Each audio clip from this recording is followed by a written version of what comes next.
from your vantage point, what was the root of the offensive issues kind of from start to finish? That's a great question, Robin. I think early we missed so many plays at the rim.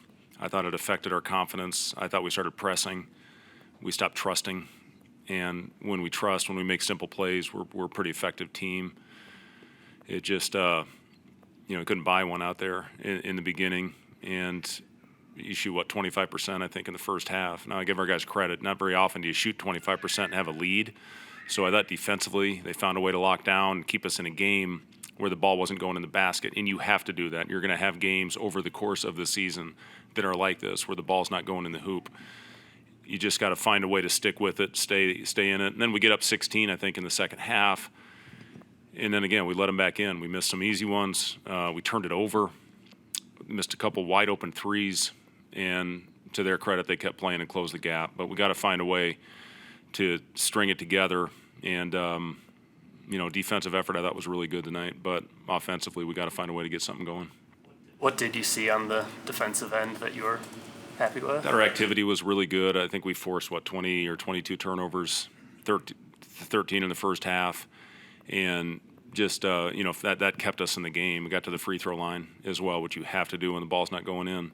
And I thought our overall activity. And then when they made their run, we lost guys. We started gambling. We got on top of them. They got behind us.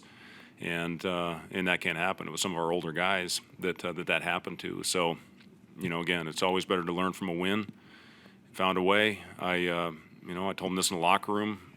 We had one of our hardest practices of the year on Thursday, and I don't know, maybe it was their legs. I didn't see the same look in their eyes. We got a great group of kids.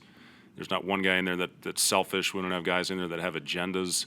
We got a great group of guys, and they looked a little fatigued going into that one. I just saw it, and we got to bounce back. We got to get fresh. We got to recover. I just thought we needed to get tougher, and that's why we went at them hard. I thought we needed to get in shape, and maybe this will benefit us in the long run. But I did think it affected us some tonight. You mentioned the killer mentality aspect of it. When you got 11 turnovers from two of your top veteran players, I guess who do you turn to when the game's on the line right now? Like, who would you say are the alphas of this? I mean, those guys. They did it last game. I thought Bryce and Raleigh were phenomenal in game one, and they had their moments. Bryce came out and hit 2 threes to get us going, to extend it a little bit in the second half. Raleigh had a nice little stretch, but they just, we just looked like a fatigued team in that first half. Once we got it going, we found a little rhythm. It was, it's how we want to play. But then again, we got a little stagnant after that happened. I think we had 3 or 4 shots blocked in transition. You got to make the play, and right now it's trust. Just go out there. We're trying to play in small spaces too much. And again, I thought we just started pressing when the ball wasn't going in, as opposed to trust it, keep moving it, get good looks, which we had some. There's no doubt about it. We missed some wide open shots that hopefully we will make in the future.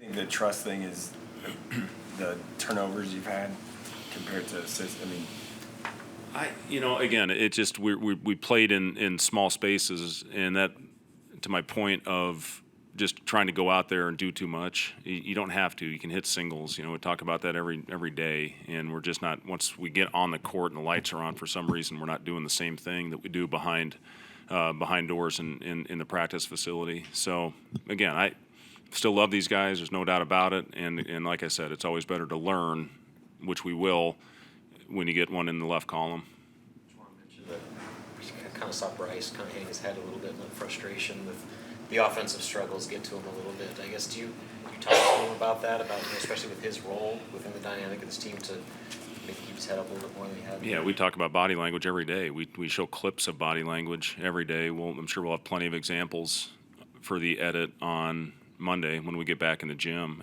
Listen, here's what I told the guys. Find a way to freshen up, get your legs right, get your mind right, and we need 3 really good days here moving forward. Win the recovery day tomorrow, and then have 2 good days of prep heading into the game on Wednesday. Thanks, guys.